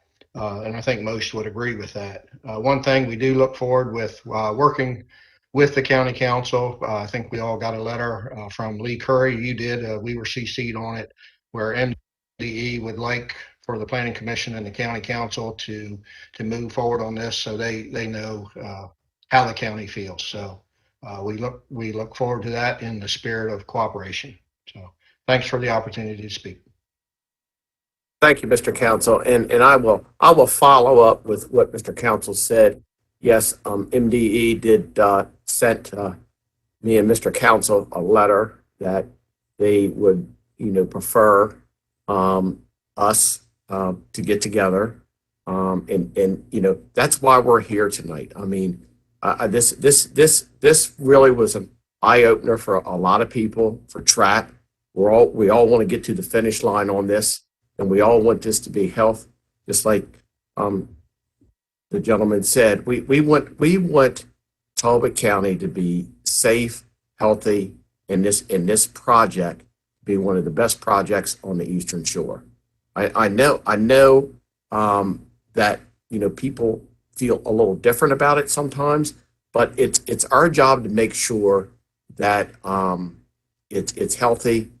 We support TRAP, and we all communicate. I mean, that's the bigger thing. I can't thank the town of TRAP, Lindsay, Public Works, Ray, Miguel. Everybody's been at the table, and that's all I can ask for. That's what we're all here for, to try to get this thing pushed ahead and done the right way. It's a big deal. It is a big deal, and I'm proud of everybody for doing that. So Ray and Miguel, do you have any last comments on what Mr. Showalters in the town of TRAP, or do you feel comfortable? From my perspective, Mr. Callahan, I do feel comfortable. Again, we are looking at ENR, enhanced nutrient removal treatment, for both the existing as well as the proposed Lakeside plant, which is basically the best technology we have right now for wastewater treatment. The other thing I'll just note is I will be working with the town of TRAP and MDE on basically the map corrections. Again, this is something that we will work with the town on and make them, have them a part of this. So we try to work with the town on these matters, and we're here to help. So Miguel, I'm going to lean on you a little bit. Do you feel comfortable with what's being said tonight? I do. I think we went over a lot. I don't have anything further to add, so I'm okay. That's great. One more thing, Mr. Council. I think it's in our best interest as a council just to sort of meet with you guys in the next week, 10 days, something like that, so that we all can be on the same page. We've got a lot of information that we've had tonight, and I think people are starting to get more comfortable with what's been said and clarified. Would you agree with that, Mr. Council? Absolutely. We look forward to it. Mr. Callahan, if I may, I don't want to belabor any points, but there's one thing that I said I would come back to in my comments, and I didn't get to it before you. Yes, sir. Yes, sir. Go I ahead. don't want anybody to think I omitted it. There's been lots of discussion about the mapping, and Mr. Lesher and Ms. Price both had some questions for Mr. Clark. I'd like to just briefly address that with a couple of points. And the first point that I think is important to make is I don't think it's relevant. I don't think it matters whether the property was unprogrammed S2 or S1 in the 2002 plan. The county council adopted resolution 281 and adopted maps. And those are the maps that control today. But the context in which it's presented is really more as an attack on the process than the substance itself. But I think the council and the public should get the benefit of a little more clear understanding on that. The comprehensive water and sewer plan is a regulatory plan, and when it's interpreted just like a statute. So if it's clear on its face, the plain meaning in the plan is given effect, and that's it. If there's an ambiguity or an uncertainty in the document, then there are rules as to how the document is interpreted. And when there are multiple interpretations that could be reasonable, I don't think there are. I think it's clear when you look at the text of the plan and the maps. The 2002 plan mapped this property as S2. But even if you assume that multiple interpretations are permissible, then the courts would look to what is the interpretation that's most consistent with the purpose of the plan. The purpose of the plan, as defined in the state statute, is to provide for the orderly expansion and extension of community water and sewer supply systems in a manner consistent with the Talbot County and Town of TRAP comprehensive plan. It's pretty clear. It's an infrastructure planning tool. It's not a growth management tool. It's a tool to provide for orderly expansion of infrastructure. So then when you look at the provisions of the plan, one thing that's very important when you interpret a document is this council, MDE, the courts, are required to interpret the document as a whole and to find an interpretation or a conclusion that gives meaning to all provisions of the document.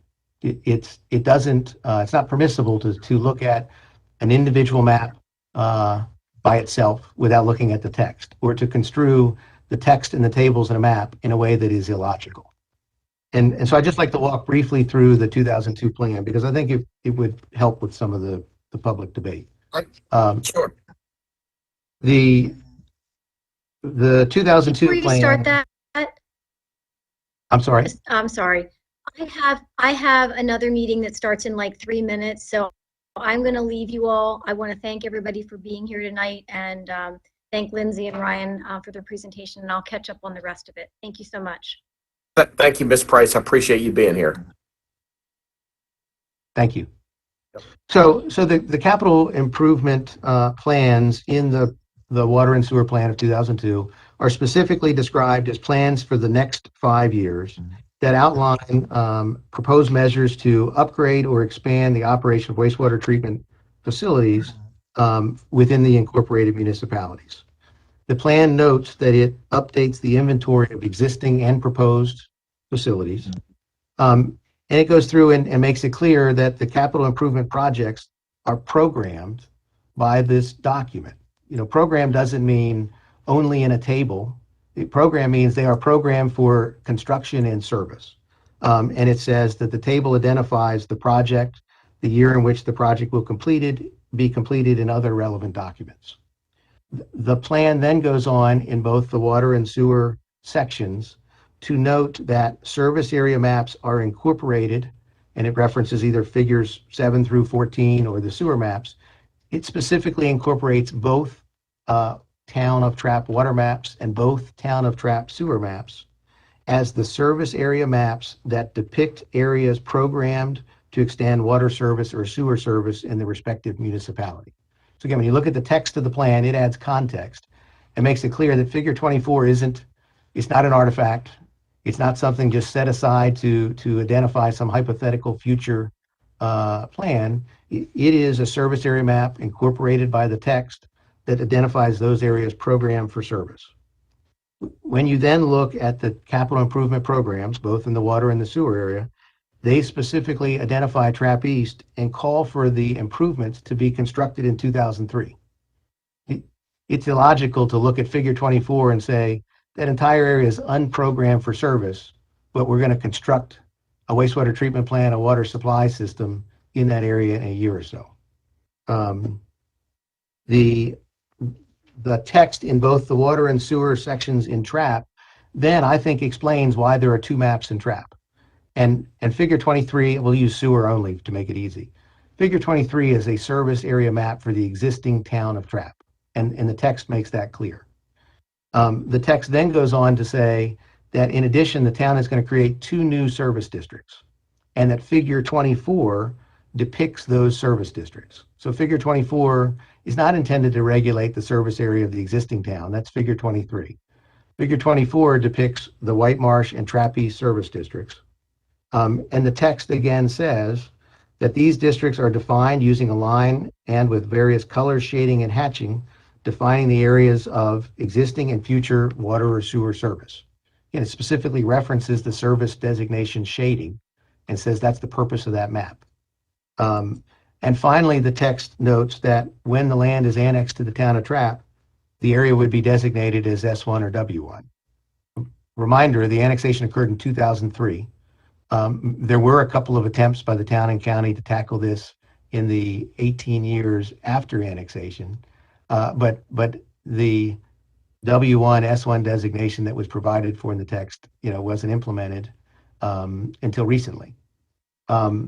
And the other thing that I think is important to highlight, Ms. Price asked Mr. Clark the same question a couple of times about the service area designation and the county's interpretation. And when you look back at the history of amendments specifically related to Lakeside, The town of Trapp presented an amendment to the county council in 2004. And the county council introduced a resolution. The resolution doesn't say it's amending the service designations for Trapp East from unprogrammed to W1S1. The county council at that time understood the map, and the resolution indicates it's an amendment from W2S2 to W1S1. The county council adopted specific findings of fact in their denial of that amendment, and the findings of fact describe the map amendment that was requested by the town of Trapp as an amendment to, quote, change water and sewer classifications from W2S2 to W1S1 respectively. So county council, 2 years after this plan was adopted, clearly interpreted it to be W2S2. In connection with debates around that same time, opponents of the project communicated with MDE, and they argued that there's no service designation allocated to the property, not S1 or otherwise. In other words, they argued the same arguments you're hearing today, that the figure 24 should be disregarded. MDE responded in 2004 and said Trapp East was included in the Talbot County 2002 Water and Sewerage Plan and mapped as an S2 service area. See attached figure 24 entitled Talbot County Town of Trapp Long Range Planning Sewer Service Area, close quote. So MDE expressed its interpretation to the county 18 years ago. That letter from Dr. Chien at MDE was addressed directly to the county council, and copies were sent to the county attorney, to Mr. Clark, and to the Talbot County Public Works Advisory Board. None of those recipients spoke up and said, wait, we interpret it differently. We think it's unprogrammed. The county received notice of that interpretation, consistent with their interpretation, and accepted it. So I just want you to understand there's more context here than just saying if you look at this map and interpret it a certain way, the area is unprogrammed. The other thing that has been suggested is that the county council's treatment of the Howe Point Road properties is somehow indicative of this issue. And I don't think it is, because the Howe Point Road properties are in the existing, what was then the existing town service area. So those properties were covered by figure 24. That was the existing town service area. They're not in the White Marsh district. They're not in the Trapp East district. So I think the council's adoption of an amendment to change their sewer service designations entirely consistent with the longstanding county interpretation, MDE interpretation of the plan. And the last thing I'd like to just note about the mapping, correction of the mapping issue, mapping errors in 281. We're happy to cooperate, and I don't think there's anything necessary from the developer because it doesn't involve our properties. But to the extent we can do anything to support the county's efforts, we're happy to do that. The example that Mr. Clark provided in Easton, where the county adopted the 2002 report of the review and a property was omitted, I think it's appropriate that get corrected by a resolution, because the county adopted maps wholesale. A change was necessary, and that change is implemented through an amendment.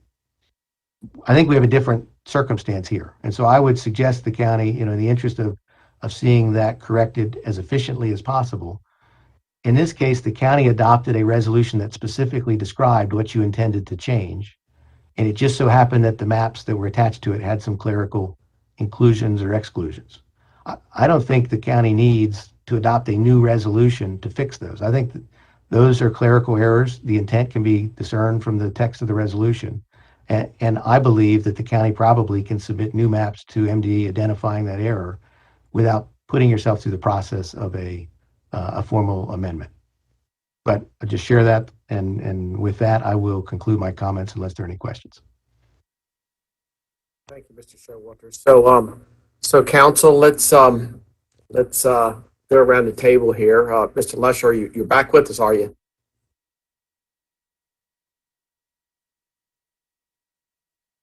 I am, and I apologize for being out those. I think I lost 8 minutes, but I'll be able to go back and review the missing information. I do want to thank everyone for their participation here tonight, and it will take some time for me to digest some of this information, but I appreciate the involvement of all present here. Thank you. Thank you, Mr. Lesher. Mr. Packer, are you still with us? Yes, I am, and I too apologize. I had to step away to take care of another matter. I'll listen, as Mr. Fletcher said, to the full discussion at a later date. But yeah, look, I want to thank everybody who participated this evening from the town of Trapp, Mr. Showwater, our staff members for the county, and hopefully those who had questions had those questions answered tonight. Mapping errors, they're mistakes. There's nothing nefarious about those mistakes. They were internal mapping mistakes, and we'll correct them. But it wasn't that anyone from staff was trying to mislead or be complicit in a cover-up. They were mapping mistakes, and they do occur. And I think Mr. Clark pointed out that there was even a mapping mistake with the town of Easton. So they happen. They happen. People are human and make mistakes, but those mistakes should not be interpreted as someone trying to do something nefarious. And I think that's what we need to get beyond. That's what we need to get beyond, is trying to say something that was a mistake was done for any other reason than just a human being making a mistake. So I do appreciate the time people gave to this. Again, I do apologize having to step away. I will listen to it at a later date and catch up on anything that I missed. Okay, thanks. Thank you, Mr. Pack. I appreciate you spending time with us tonight and being able to do the best you can to be here. That's for sure. So, Mr. DeVillio. Hi, sure. So I also had technical issues, and I don't need to say I apologize. I will say that you guys are welcome for not having to see my picture while I sat through it, but I was on the phone the whole time. I got you. That's good. I had asked to do this back in the beginning, before the resending 281 was a discussion piece, and I appreciate everybody coming to the table for this discussion, and I apologize for taking everyone's time tonight. This is a big project, and I have the benefit of knowing these individuals, who the players are involved, and being able to reach out to them using my county council name and title and get the answers that I want. And the public's not able to get that, and I understand that. And it, as well as it takes a tremendous amount of time and resources for the public to continue to ask these questions to the town of Trapp, to our planning commission, to even Public Works Advisory Board, to all the different people who have voted on this or had a decision to make. And I understand it's not possible for that communication to happen with the public. So I appreciate everybody coming on tonight to confirm the steps that you took, what role you had, and clarify that role to the public, to put a lot of this fear mongering to bed. I've had enough with it, really. I'm going to say the one thing that I have not heard tonight. I look forward to this project. I believe that this is the correct direction for Talbot County to go. I don't believe that Trapp should have two pristine, top-of-the-line wastewater treatment facilities when there's other facilities in the town in the county that are failing. And I will continue to work on that. I will continue to also work on the other problems that have been brought to my attention throughout the county with other sewer problems. I don't believe that Easton should continue to grow. I think at some point Easton will grow all the way to Caroline County if we let it, and I don't think that is beneficial when we've already had complaints about Easton Elementary School being such a large school. I think it's now time for the county to divide a little bit and let the growth go to a new town. I look forward to Trapp, the time when a restaurant is renewing leases in there, when there's a grocery store again, when they're able to stand on their own. I think that will benefit all of us. And I plan to do that with the best technology and the best monitoring to make sure that that technology is putting out cleanest water into our bays and maintaining our water systems around. So I see everybody in this as part of a plan to move the county forward in a safe way with a lot of planning. And I say that without knowing the developer. Maybe they want all pastel homes that are in the South Carolina style, and I'm not a fan of that here. And that's when Trapp steps in and tells them what they can do. And we need to enable Trapp and let them get to that point, and that's where I am. So again, I thank everyone for their time, answering my questions over and over again, answering these questions to the public, and I hope that we're up to a point where we can move forward. Thank you. Thank you, Mr. DeVillio. And I will sort of wrap things up and say that I can't thank all the parties here tonight being here. I know a couple weeks ago when we had a meeting and it got heated, and I apologize for some of the way that council sort of acted on this, but it was really important for us to do this tonight, for the public, for the safety of the project, to help everybody understand to get here. And like I said, I apologize for putting this thing on hold and making everybody be here at the table, but I felt that was my job. It was my job to get everybody here, answer the questions in the last, 4 to 5 months, and get everybody comfortable, everybody talking, and hopefully everybody's coming away from here and feeling very positive about what Mr. DeVillio said about having the state-of-the-art community. That's what we want to be. We want to be successful. We want TRAP to be successful. We want to be proud of TRAP. And there's things that we need to support them on. So I'm looking forward in the next week to 10 days to get with the Planning Commission so we can discuss this information that we've heard tonight. I want to thank Lindsay and Trap and Ryan for being prepared for this, because everybody was put on hold and was prepared tonight. So you guys did a phenomenal job. Everybody here, staff did a phenomenal job. Ray, I know you had a lot on your shoulders, and you've done the right thing. And hey, in the last 20 years, we probably the county probably has made a couple little mistakes here and there, but like Mr. Pack said, we're only human. That's why we're here, understanding what the mistakes were and how to fix it. So nothing intentional here. So let's move on, support the community, and do the best that we can as council. So I think I'm probably going to leave it. Mr. Stamp, do you have anything for us? No, sir. A lot of good information and a lot of good information shared. That's important. Thank you.